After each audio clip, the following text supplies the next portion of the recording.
किला बैलों में छुपा हुआ था। एक पुरस्कार चीज़ उसके करीब आ रही थी। कहानी 1 महीना पहले की तरफ लौटती है। मरकजी किरदार कारल नींद में था जब उसे यहाँ भेज दिया गया। यहाँ हर महीने एक शख्स को ऊपर भेजा जाता है। जब वो जागा तो लोगों की अजीब मुस्कुराहटें देखकर घबरा गया। वो फौरन दौड़ने लगा लेकिन ज़्यादा दूर नहीं जा सका और गिर पड़ा। जब उसने दोबारा सर उठाया तो देखा कि चारों तरफ ऊंची दीवारें खड़ी हैं। इतना शानदार मंजर देखकर वो एक लम्हे के लिए साख्त रह गया। वो भी बाकी लोगों की तरह अपनी याददाश्त खो चुका था। याद नहीं था कि वो यहाँ कैसे आया। रोजर यहाँ का सरदार था। उसने कारल को सब कुछ बताया। रोजर सबसे पहले यहाँ आया था। वो 3 साल से यहाँ रह रहा था, लेकिन कारल को सबसे ज़्यादा तजस्सुस इस दरवाजे पर था जो एक ऊंची दीवार में खुला था। रोजर ने उसे ये नहीं बताया कि इस दरवाजे के अंदर क्या है, बस उसे ताकीद की कि कभी अंदर न जाना। लेकिन जल्द ही कारल ने देखा कि 2 आदमी उस दरार से बाहर निकल रहे हैं। वो हैरान हुआ तो पास खड़े एक मोटे लड़के ने बताया कि ये चलने वाले हैं, सिर्फ वही अंदर जा सकते हैं। किसी को अंदर जाते देखकर कारल का तजस्सुस और बढ़ गया। वो करीब जाने लगा, मगर अभी चंद कदम ही बढ़ा था कि तीसरा बड़ा आदमी दा जवांग ने उसे धक्का दे दिया। कारल गुस्से में आ गया। उसने सबसे पूछा कि वो उसे क्यों अंदर जाने नहीं देते और अंदर क्या है क्यों नहीं बताते। इसी लम्हे अचानक एक ज़ोरदार धमाका पीछे से सुनाई दिया।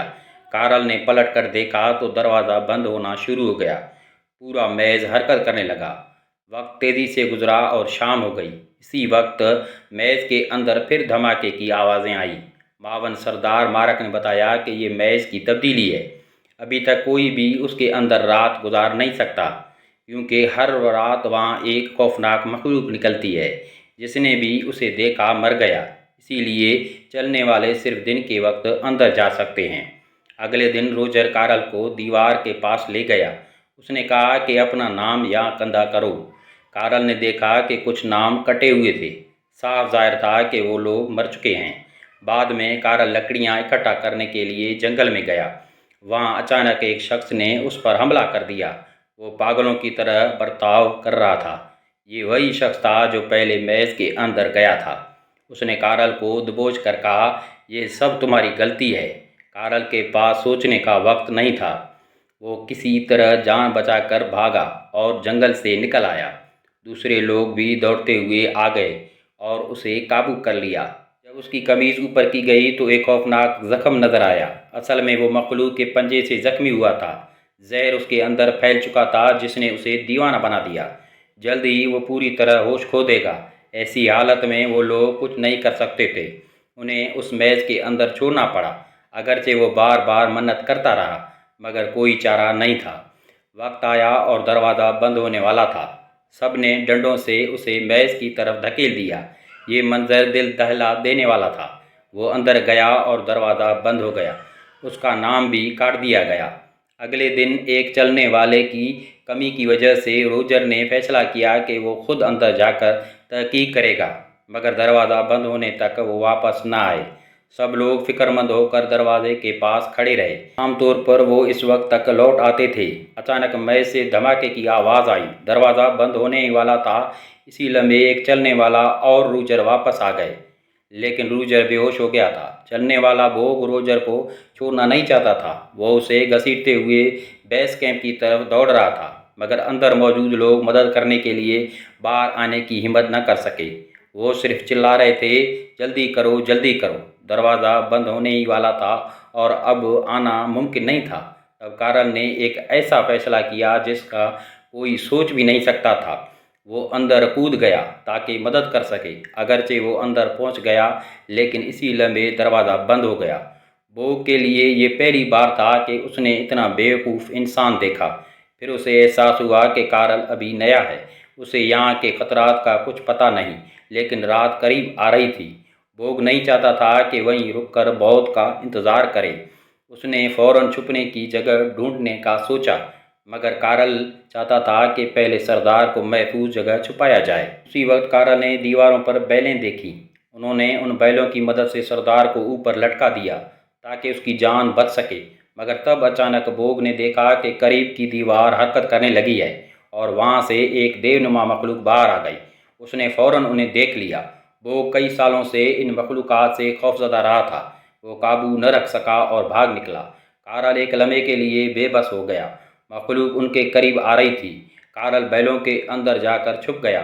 वो हिम्मत न कर सका कि वो आवाज़ निकाले। जब मखलूक चली गई तो उसने सरदार को और मजबूती से बांध दिया, मगर अगले ही लम्हे मखलूक दोबारा ज़ाहिर हो गई। कारल फ़ौरन वहाँ से भागा, लेकिन पहली बार मैज़ में आने की वजह से उसे रास्ते का कुछ पता न था। जल्दी वो भटक गया और तभी अचानक कारल के कंधे पर खून जैसा कोई नामालूम मादा टिपकने लगा। उसने ऊपर नज़र उठाई तो वो डर के मारे उछल पड़ा। कारल खौफज़दा होकर दीवानावार भागने लगा, मगर चाहे वो जितना भी जोर लगाता, अपने पीछे आए हुए अफरीत से जान नहीं छुड़ा सका। जल्दी ही अफरीत ने उसे एक ऊंची जगह पर घेर लिया। मजबूरन कारल ने दीवार पर उगे हुए बैलों को पकड़कर छलांग लगा दी। अफरीत भी उसके पीछे कूद गया। खुशकिस्मती से गिरते वक्त बैलों में फंसकर अफरीत आर्जी तौर पर हरकत न कर सका। कारल को थोड़ी मोहलत मिली। इसी दौरान अचानक बरग उसके पास नमूदार हुआ। असल में वो अब पुरसुकून हो गया था और कारल की मदद के लिए आया था। यूं दोनों एक साथ दान बजाकर भागने लगे, मगर ज़्यादा दूर नहीं गए थे कि कारल रुक गया। उसने देखा कि एक दीवार आहिस्ता आहिस्ता बंद हो रही है। इसी लम्हे उसके दिमाग में एक जुरातमंदाना ख्याल आया। जब उसने पीछे से अफरीत को आते देखा तो वो बेखौफी से ऊंची आवाज़ में उसे ललकारने लगा। आखिरकार अपनी ज़ियानत से कारल ने उसे अफरीत को हला कर दिया। अगले दिन जब भूल भलियों का दरवाज़ा दोबारा खुला तो सब ने हैरत से देखा कि वो दोनों जिंदा बाहर आ गए हैं। सब चौंक गए, क्योंकि आज तक कोई भी इस भूल भलियों में रात गुजार कर जिंदा नहीं लौटा था। जब सबको पता चला कि कारल ने अफरीत को मार डाला है तो लोग जमा होकर बहस करने लगे। कदामत पसंद दावजांग ने कहा कि कारल ने मनमानी की है। उसने न सिर्फ असूल तोड़े बल्कि एक ऐसे अफरीत को भी मार डाला जिसके साथ वो अमन से रह रहे थे। ये खबर कि कारल ने एक अफरीत को हलाक किया है, बहुत मुमकिन है कि उसके संगीन नताइज निकलें। ये सुनकर ज़्यादातर लोगों ने एहतजाज किया। बरग ने कारल के अमल की भरपूर तायद की।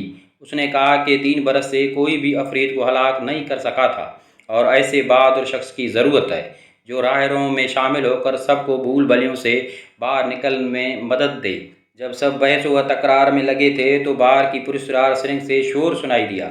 सब दौड़कर वहां पहुंचे तो देखा कि एक औरत को ऊपर भेजा गया है, मगर कारल को तो अभी चंद दिन पहले भेजा गया था, जबकि असूल के मुताबिक हर महीने सिर्फ एक शख्स आता था। ये कायदा टूट गया था, यानी उसके पीछे कुछ राज था। औरत के हाथ में एक पर्ची भी थी जिस पर लिखा था, ये आखिरी नया आने वाला है। इसका मतलब ये था कि अब उनके ज़िंदगी के लिए कोई मज़ीद सामान नहीं भेजा जाएगा। अचानक वो लड़की जाग गई और कारल का नाम पुकारा, फिर दोबारा बेहोश हो गई।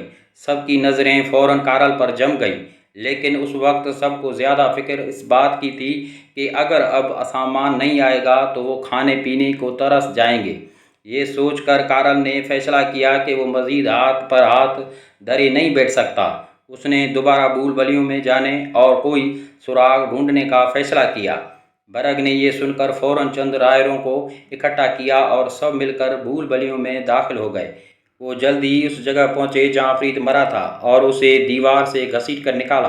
फिर उसके अंदर से एक बरकी आला मिला जो चल रहा था। उसकी स्क्रीन पर मौजूद नंबरों ने सबको हैरान कर दिया। ये एक बहुत बड़ी दरियाफ्त थी। वापस कैंप जाकर बरग कारल को छुपके से जंगल के एक पुराने मकबरे में ले गया। अंदर जाकर उसने मेज़ पर पड़े कपड़े को उठाया तो नीचे भूल भलियों का मुकम्मल नक्शा मौजूद था। ये इतना तफसीली था कि कारल दंग रह गया। ये नक्शा दरअसल बरग और दूसरे राहरियों ने 3 बरस भाग भाग कर बनाया था, यानी भूल भलियों के बाहर दुनिया तक पहुंचने का कोई रास्ता मौजूद ही नहीं था। ये राज रायरों ने हमेशा छुपाया था कि ताकि बाकी लोगों में खौफ व हरास न फैले। बरग ने मजीद बताया कि यहाँ कुल 8 इलाके हैं। हर रात दीवारें अपनी जगह बदल लेती हैं, इसी वजह से वो आज तक रास्ता नहीं ढूंढ सके। इसी वक्त 2 साथी आ गए और खबर दी कि वो औरत जाग गई है। कारल फ़ौरन उसके पास गया और एक अहम सुराग मिला। औरत ने बताया कि जब उसे ऊपर भेजा गया तो उसके साथ 2 शीशियाँ भेजी गई थीं।